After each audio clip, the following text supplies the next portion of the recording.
Vamos a conversar con Monseñor Jorge Pedro Carrión, obispo de la diócesis de Puno, referente también al origen, ¿no?, de la devoción de la Virgen de la Candelaria, particularmente en Puno. ¿Cómo estamos, señor? Buen día. Buen día a todos los oyentes. La festividad, la Virgen de la Candelaria, se inicia realmente la historia en Copacabana. Y todos nos quedamos como que Copacabana, Bolivia, esta situación que existe ahora bastante tensa. Había comentarios dentro de las transmisiones también que realizábamos, pero ahondar un poco, por ejemplo, en este punto inicial. Bueno, el tema de la devoción a la Virgen de la Candelaria, en primer momento hay que verlo despojándose de los sentimientos que se pueden tener actualmente. Para entender la devoción a la Virgen de la Candelaria se tiene uno que adentrar en espacio y tiempo. ¿Espacio qué significa? Trasladarnos mentalmente a la época, a 1530, que empieza la evangelización del altiplano. En la que, digamos, no se trata del altiplano, sino se trata de un concepto que ha sido relegado de lo denominado el Alto Perú, como lo denominaron en aquella época, al principio de la colonia. El Alto Perú, por eso el espacio del Alto Perú no era solamente lo que hoy día conocemos como la región Puno, o el altiplano peruano, sino el Alto Perú estaba constituido por parte de Bolivia, también parte del norte de Chile, parte del norte de Argentina. Geográficamente una dimensión mucho más grande de lo que conocemos ahora. Lo que hoy día conocemos se debe a divisiones políticas, sobre todo políticas en el transcurso del tiempo, pero que no tienen que ver nada con el inicio en el año 1530. En 1530 se inicia la evangelización, digamos, del Alto Perú, de toda esta gran zona, que fue parte también del virreinato del Perú.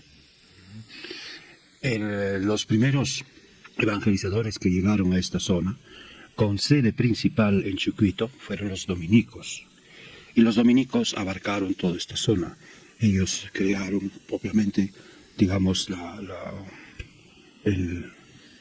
crearon de alguna manera la parroquia no en aquel momento no era parroquia, sino una sede pastoral en Copacabana, digo, de igual manera como sucedió con el caso de Chucuito, como el caso de Yunguyo, y también de alguna manera Ilave.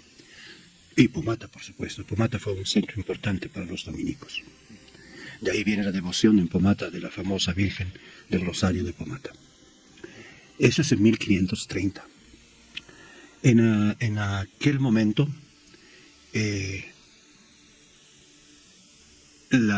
todavía no había sido creado la diócesis de La Paz.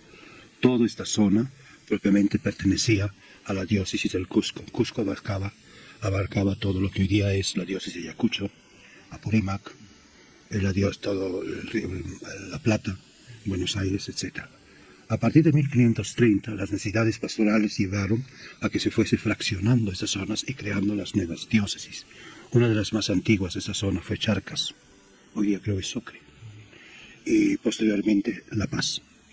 Pues bien, esto es para ubicarnos un poco en espacio y en el tiempo. ¿Y qué sucede entonces?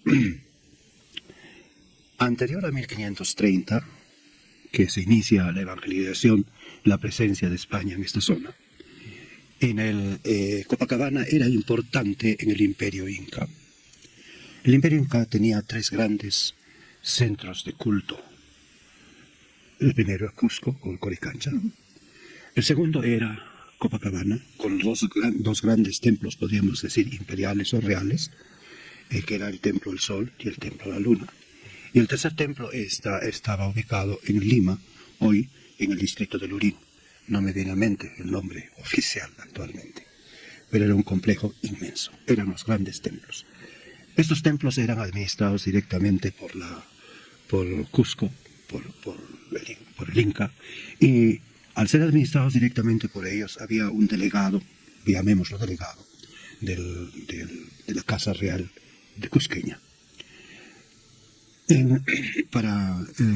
No solamente para administrar, sino para controlar, en el caso de Copacabana, el gobierno cusqueño trasladó otros grupos humanos, que era la política de Estado de aquella época, y los asentó en Copacabana. Un grupo estaba ubicado y que le llamaban el Anansaya, y el otro grupo eran los Orinsayas. ¿Qué diferencia había entre estos dos grupos? El grupo de Orinsaya era, vamos a decirlo así, población común. Mientras los Anansaya todos ellos pertenecían a la clase alta del Cusco. Se inicia la evangelización y se suscita que los dominicos promueven la creación de dos cofradías, una de los Urinsaya, y ellos, los Urinsaya, eligen como patrono de la cofradía a San Sebastián Mártir, mientras los Anansayas eligen como cofradía o patrona de la cofradía a la Virgen de la Candelaria. En 1583, o sea, 50 años más tarde, cuando ya se había de alguna manera consolidado la evangelización, hay un miembro de los Anansayas, un llamado Francisco Tupac Yupanqui, que quiere una imagen de la Virgen de la Candelaria. Para esto, el templo parroquial o el templo originario de Copacabana está dedicado a Santana, la abuela de Jesús. ¿Qué hace entonces ese Tito Yupanqui, que no es un artista? Él va a crear una imagen de la Candelaria en arcilla o barro, pero como no tiene el arte de tallar, de manejar estos materiales, maneja una imagen que es tosca, que es bastante bruta y no tiene nada de bonita, y la coloca a un lado del altar de este templo original de Copacabana. Con el consentimiento del cura párroco de aquel entonces, Antonio de Almeida. Pero cuando cambian de párroco y entra el nuevo llamado Antonio de Montoro, no le gusta esa imagen, la manda a quitar y la bota fuera del templo. Porque la encuentra muy brusca. Bruta, fea. Entonces, Tito Yupanqui está dolido de ese trato y se va a Potosí y se emplea en un taller de un español, de un escultor español, a aprender el arte del tallado. Y en Potosí talla una imagen de la Candelaria en maguey y toma como modelo a la Virgen del Rosario del convento de Cochabamba. La toma como modelo. Una vez tallado, se vuelve ya, estoy resumiendo un poco la historia, se encamina a La Paz y en ese momento están dorando el templo de San Francisco. Muchos de ustedes que han ido a La Paz bajando del alto, la curva, hay un templo que es de los franciscanos. Y ahí habían levantado ese templo y estaban dorando los retablos. Entra a trabajar ahí y aprende el arte del dorado en pan de oro y como técnicamente se llama el estofado. Una vez realizado eso, trata entonces de llevar a Copacabana. Sin embargo, hay un conflicto. Los Urinsayas no están de acuerdo, no quieren la imagen de la Candelaria. Los Anansayas, al parecer, no se leen en las crónicas, no tienen el valor de imponerse. Entonces no le queda a Tito Yupanqui de vender la imagen en La Paz. Y el cura párroco de entonces, Antonio Montero, la adquiere, la compra. Y el 2 de febrero de 1583 es intronizada al pueblo de Copacabana, atravesando el estrecho de Tiquina. Ingresa a Copacabana muy de madrugada al rayar el sol y es recibida la Virgen con danzas de la zona. Hoy día le llamarían danzas autóctonas. Yo diría las danzas que acostumbraba el mundo indígena de aquella época. Y es puesta en el altar y ahí se queda hasta hoy. Y esa era otra de las interrogantes que también han sido materia de conversación, el término de este primer encuentro que se ha tenido el día de ayer. Usted durante esta intervención que realizó el día de ayer, nos preguntó, ¿no? ¿Será la imagen que tenemos en la actualidad en el Santuario Virgen de la Candelaria, la imagen original que, por ejemplo, ha señalado usted que ha realizado Francisco Tupac Yupanqui? ¿No? Usted nos preguntaba eso. No, eso luego lo respondo. Primero vamos a ver, porque volvemos a la historia, ¿ya? Entonces, ¿qué sucede? Que en la talla original de Tito Yupanqui, al labrar la imagen, pone el brazo, creo, izquierdo de la Virgen delante de su cuerpo y sobre la mano descansa el niño Jesús. De tal manera que todo observador de la imagen no veía el rostro de la Virgen porque el niño tapaba el rostro. Y el cura le pide, por favor, que corrija esto y cambie la posición de la mano de la Virgen. A regañadientes él acepta, y la noche antes de la intervención se realiza lo que se le considera el primer milagro de la Virgen de la Candelaria. Ojo, todavía no Copacabana, de la Virgen de la Candelaria. En la noche la Virgen había movido el brazo hacia la izquierda, de tal manera que acomodó su brazo y al niño en el lugar, tal como ya lo conocemos. Esto produce en la población un fuerte impacto, un impacto emocional, y entonces es el primer milagro. A partir de esa fecha hay un sinnúmero de milagros que están descritos, no solamente por un cronista que es Fray Antonio de Calancha, sino también por Alonso Ramos Gavilán, otro cronista agustino, que escribe justamente un libro sobre la Virgen de Candelaria de Copacabana, con todos los milagros realizados. Hay un sinnúmero de milagros. Ahogados que vuelven a la vida, hay muertos que resucitan, hay gente que al caer se ha roto partes del cuerpo y son sanados. Y hay uno en particular de un indígena proveniente de Apurímac. Este indígena proveniente de Apurímac, en una pelea realizada en su pueblo, Cocharcas, con otro, una espina es clavada en el brazo, y el brazo es inutilizado, tanto es así que el brazo se necrosa. Ya no puede trabajar. Entonces le recomiendan ir al Cusco para ver si ahí encuentra trabajo. Llega al Cusco y en Cusco le comentan que en el altiplano, o sea, en el Alto Perú, a orillas del Titicaca, hay una imagen milagrosa de la Virgen y que quizás podría curarlo. Emprende el camino y en Pucará tiene que descansar. Y esa noche se tiene un sueño donde se le aparece la Virgen y lo cura, lo sana. Al despertar se encuentra con el brazo curado y la necrosis había desaparecido.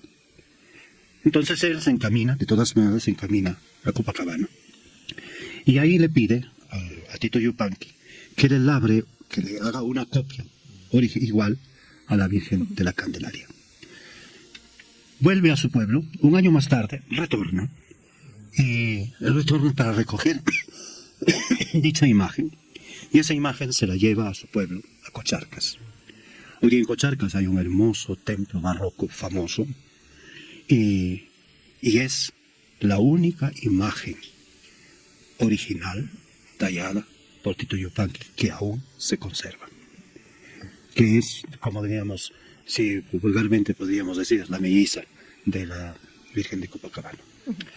Con el tiempo ya no la llaman la Virgen de Candelaria, sino la denominan como la Virgen de Cocharcas. O sea, le cambiaron, como diríamos, el apellido. Ya, pero el nombre es el mismo. Por la zona, Cocharcas. De ese modo empieza a difundirse la devoción de la Virgen de la Candelaria. Y esa devoción crece en el tiempo. Tanto es así que, por ejemplo, en España hay más de 150 parroquias dedicadas a la Virgen de la Candelaria. Roma también se le construyó un templo que desaparece en una inundación del Tíber, pero ahí su memoria se conserva en el templo de la Orden de los Agustinos Recoletos. La devoción se extiende de tal manera que, por ejemplo, hay un español que se hace labrar una imagen y se la lleva a España partiendo de Buenos Aires, pero el barco encalla frente al Río de Janeiro y salvan la imagen y le construyen una capillita en una playa. La capillita ha desaparecido con el tiempo, la imagen también ha desaparecido y sin embargo la playa ha sido denominada como la playa de Copacabana. En el caso de si bien es cierto, en Copacabana se posiciona la Virgen de la Candelaria como tal, pero en qué momento cambia de advocación? Claro. ¿Y en qué momento cambia o se mantiene el nombre de la Virgen de la Candelaria en el mismo Copacabana que hoy conocemos, monseñor? El nombre lo ha cambiado. Lo que pasa es que las generaciones identifican a la imagen de la Virgen por el lugar donde se la venera. Y entonces, por acortar, quizá el nombre le llaman la Virgen de Copacabana. Pero en el fondo es Candelaria. Tanto fue la influencia de la Virgen, estaba hablando de los milagros, que fue el momento por el cual se extiende esta devoción. Hay un milagro en el año debe haber sido marzo o abril de 1600. En 1600 hay un evento natural que sucede aquí en el Perú. Y es la explosión del volcán Huaytapallana. Volcán que se encuentra entre Puno y Moquegua o entre Arequipa y Moquegua. Es una explosión terrible que quien describe los efectos de esa explosión es otro cronista, un fraile mercedario Murrúa.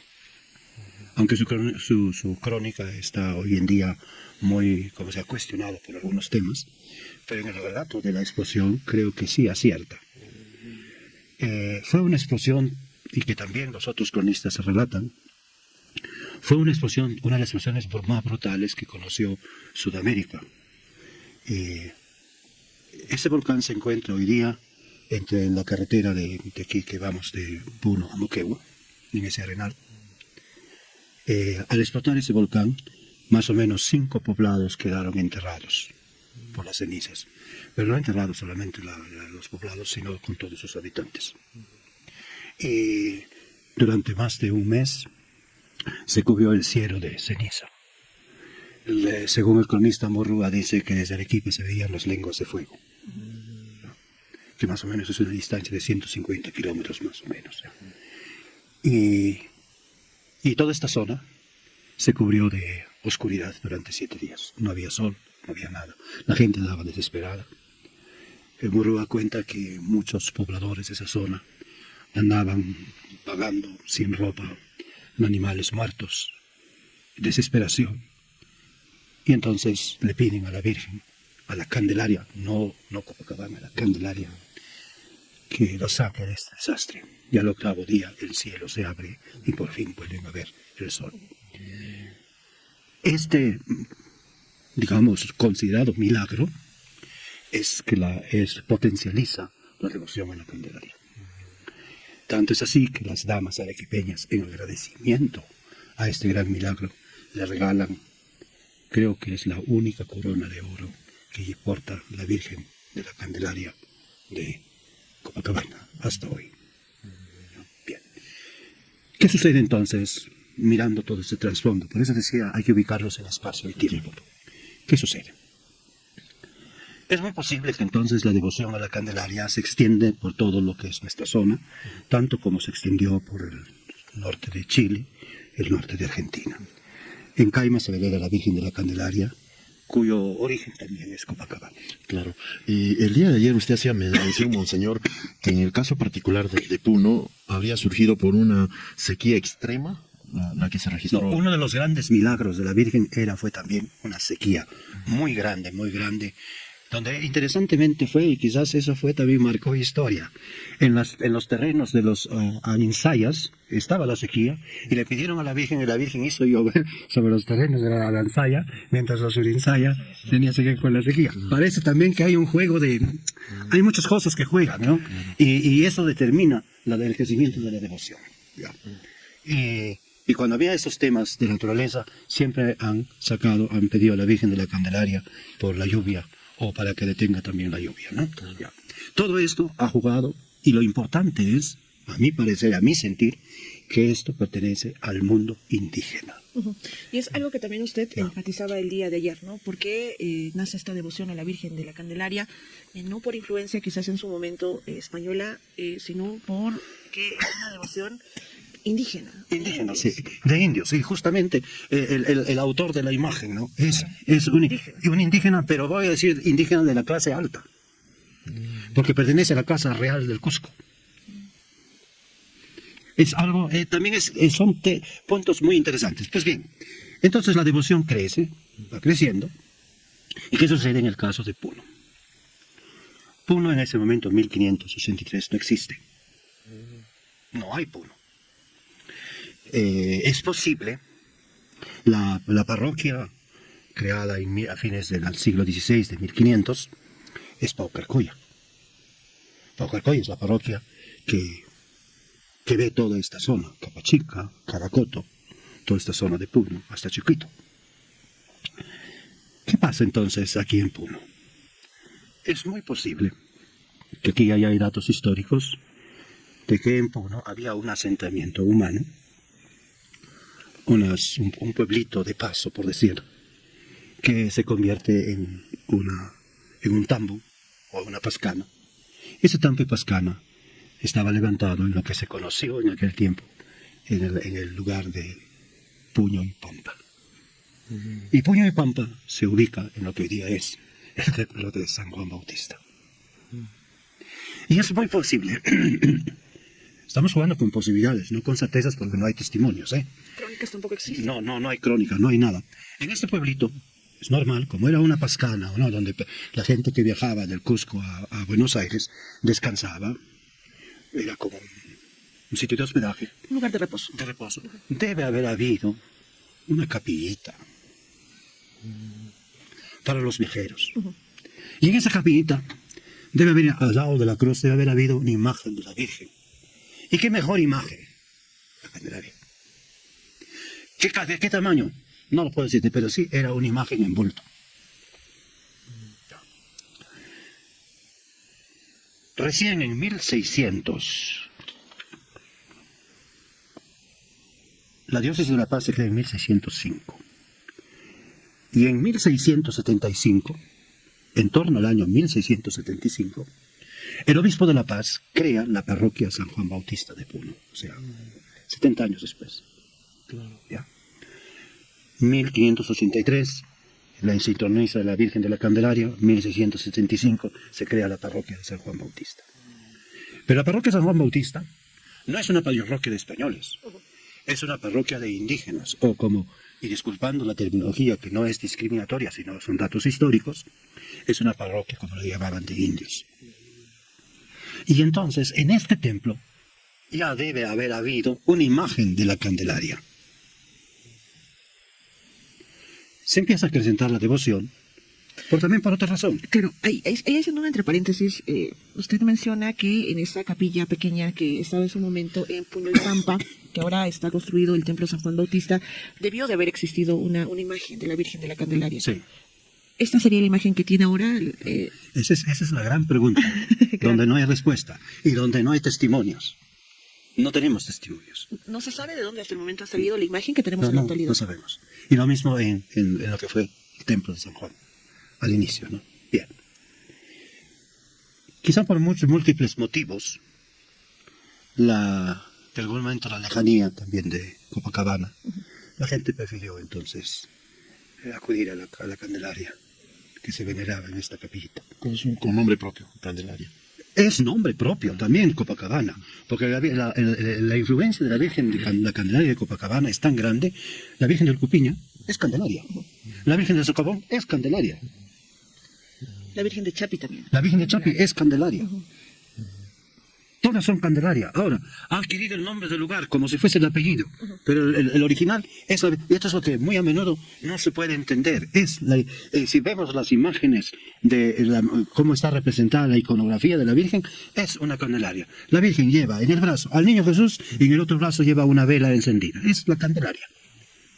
Aunque le pongan el nombre de, por ejemplo, en Trujillo hay también la Candelaria, pero tiene la Candelaria, está en la capilla a la orilla del mar, tiene el nombre del mar, pero es Candelaria, todas son Candelarias.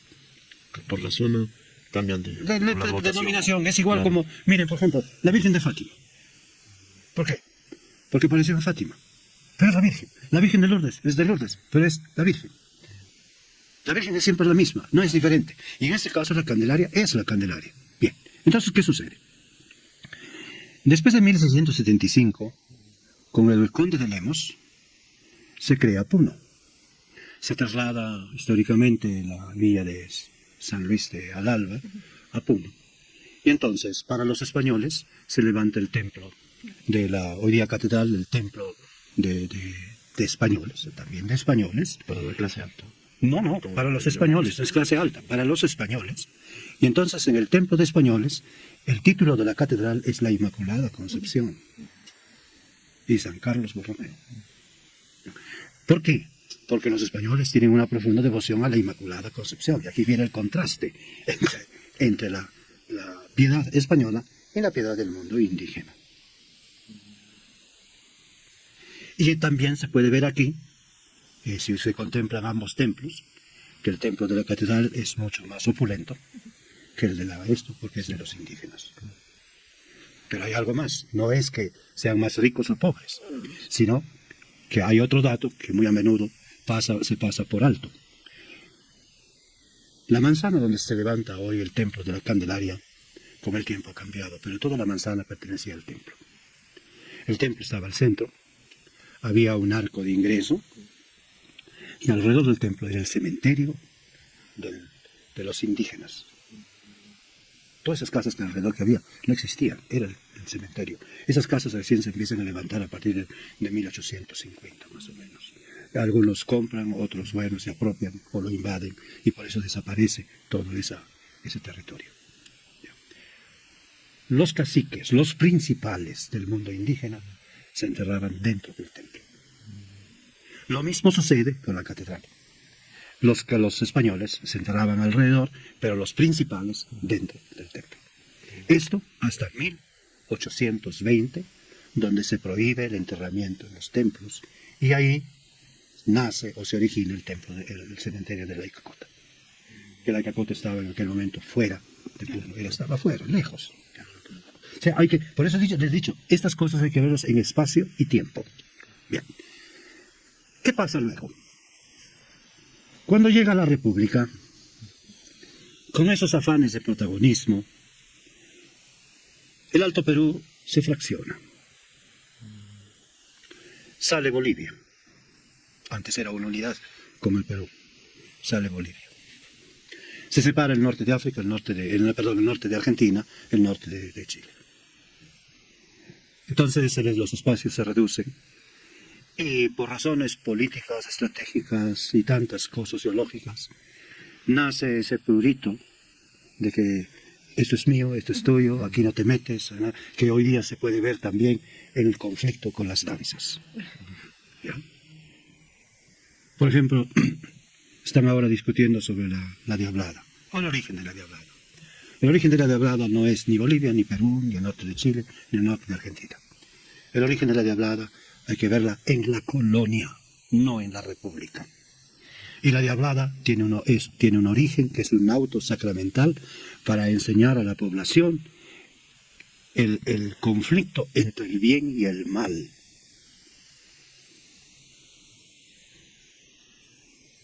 Esa era una danza donde se mostraba ese conflicto entre el bien y el mal, y al final el bien prevalecía cuando el ángel hacía rodear a los diablos. Pero eso ha desaparecido, inclusive ahora, cuando veo yo la diablada, es una manada, porque el original son 7 diablos, y hay un ángel, y nada más. Es más, ha desaparecido en la confección de las máscaras, porque en las máscaras de los 7 diablos están representados los pecados capitales. Por ejemplo, avaricia. El diablo llevaba entre los cuernos bolsitas de dinero. Pereza. Dentro de los cuernos había un hombre durmiendo. Lujuria. Había una mujer así media desnuda. Eso era la lujuria. Y así sucesivamente los 7 pecados capitales. Pero eso hoy día ya no se muestra. Ahora, Son los colores, ¿no? no, ya no importa. Claro. Y lo que usted decía, ¿no? Para entender toda esta situación es importante centrarnos en el tiempo y en el espacio. Exacto, ya. Para entender. Entonces, ¿qué sucede? Van volviendo a lo de Puno. Con esas divisiones donde ya no se puede ir, de algún modo, el conflicto de la guerra con Chile, los resentimientos que crecen entre Bolivia y Perú, que tú no me ayudaste, que no apoyaste, etcétera, etcétera. Entonces empieza a haber divisiones, que hoy día en la población están latentes bajo el manto de sentimiento, de afectos. Al romperse el nexo Sucre, al cambiar el tema de la Candelaria, porque el Sucre cambia la fecha de fiesta de la Candelaria de Copacabana al 6 de agosto. Entonces, aquí se sigue lo que siempre fue, el 2 de febrero. En torno, la fecha no lo sé, pero llega un momento en que también aquí en Puno se entra un conflicto entre las celebraciones que se realizan en San Juan y las celebraciones que se realizan en la catedral. Las celebraciones en la catedral, como es el mundo español, son más sobrias, más serias, no hay danzas, no hay nada. Y mientras aquí, al otro lado, es el infierno, por decirlo así. ¿Qué sucede entonces? El grupo español trata de controlar y prohíbe la fiesta. Pero cuando esto sucede, ya ese es un fenómeno sociológico, cuando un grupo humano superior trata de controlar a un grupo inferior, no es posible, porque el grupo inferior va a salir siempre con su gusto. Entonces, al no lograrlo, ¿qué hace el grupo español? Se apodera de la fiesta. ¿Cómo se apodera? Se apodera poniendo a los alferados. Porque los alferados fueron gente pudiente. ¿Y quién era gente pudiente? El otro grupo. Entonces, esto se apodera para controlar al otro grupo. Esto es más o menos lo que sucede, por eso digo espacio y tiempo. Pero hay un fenómeno. En 1860, el templo de la Candelaria es un templo techado con paja, mientras la catedral es otra cosa. Y yo no podría decir si fue un rayo o un cohete que incendia el techo, la techumbre, y colapsa el templo. Ahí han salvado lo que podían salvar. Se quemó todo el templo, todos los altares. Salvaron, supongo, la imagen de la Candelaria, porque hay un testimonio, eso existe en el archivo de la diócesis, que la Virgen de la Candelaria va a pasar 2 o 3 décadas guardada en la catedral, porque el templo está destruido. ¿Ya? Y el otro hay una carta del Poder Judicial, que ya ves, donde solicitan al obispo que se saque al justo juez para el día del juez, ya que en vista que el justo juez está guardado en un almacén. Por el colapso del templo. Se inicia en torno a 1860-70 la reconstrucción del templo, y esa reconstrucción termina propiamente en 1940, porque la reconstrucción se hace a base de limosnas, y eso lleva tiempo, ¿ya? Y es lo que hoy día nosotros tenemos. Además, ingresan otros elementos que no son parte del antiguo templo, como es el altar de la Virgen, que es de estilo gótico, y que fue mandado a hacer por los párrocos de la década de 1910, cuando los padres vicentinos estaban a cargo de dicha parroquia, y que lo mandaron a hacer en La Paz, en Bolivia, como el altar del Corazón de Jesús, de la Virgen del Perpetuo Socorro y de la Muerte de San José. Y por el estilo de aquella época, la moda, la fachada, es estilo gótico, y que es, a mí parece fea. La otra cosa es que aquí están acostumbrados, han visto desde niños, dicen no, pero artísticamente es fea. Claro, por lo menos hoy hemos abordado, monseñor, la parte más importante, el origen de la... Eso es. Y así ha crecido el tema. Ahora bien, ¿por qué es importante la Virgen de la Candelaria? Al ser entronizada a Copacabana, hay que pensar, hay 2 templos reales, la luna y el sol. En esos templos reales se realizaban sacrificios humanos y también de niños. Entonces la Virgen de la Candelaria, como lleva la luz en la mano, ella trae la luz a ese mundo oscuro, porque realmente es oscuro, que tu hijo tenga que ser sacrificado. No es fácil aceptar eso. Entonces trae la luz y así se elimina todo ese pasado de Copacabana, de los dos grandes templos. Porque sí, creo que los restos de esos templos están ahora al fondo del lago. Ya, no están arriba, sino están al fondo del lago. Ya. Indudablemente hay una simbiosis, se llega a una simbiosis con la cultura de aquí, y que eso produjo el sincretismo. Sincretismo que, bueno, poco a poco, esto es todo un proceso largo de ir haciendo cambios.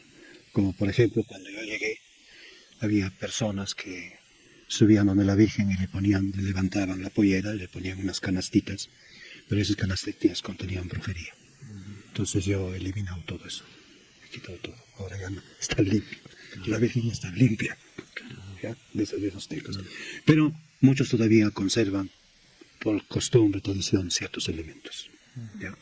Ahora, valorando lo de la Candelaria, decíamos que es una celebración originada en el mundo indígena, en el mundo, y esto tiene un valor muy grande, porque ha sido la fuerza de este mundo que ha llevado la evangelización, no solamente del altiplano peruano, sino del altiplano de Chile, la parte norte de Chile, Argentina, todo Bolivia, e inclusive la devoción ha llegado a Europa, ha llegado a Estados Unidos.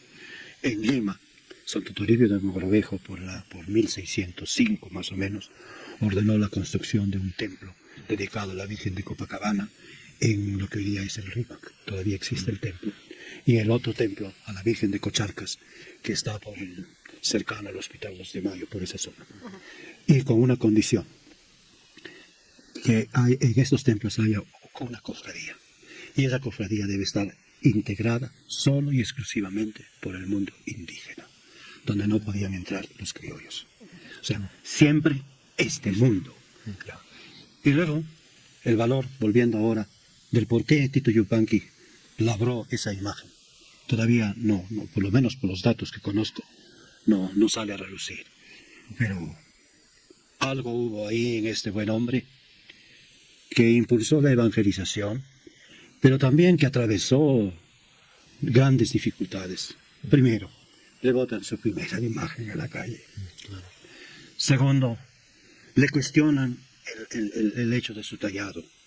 No están conformes, hay una oposición bien grande, es un hombre que ha llorado y que, según las crónicas, él al labrar la imagen, no lo ha labrado como hoy día un escultor lo puede hacer, no le dice, bueno, tengo aquí el material y voy a tallar.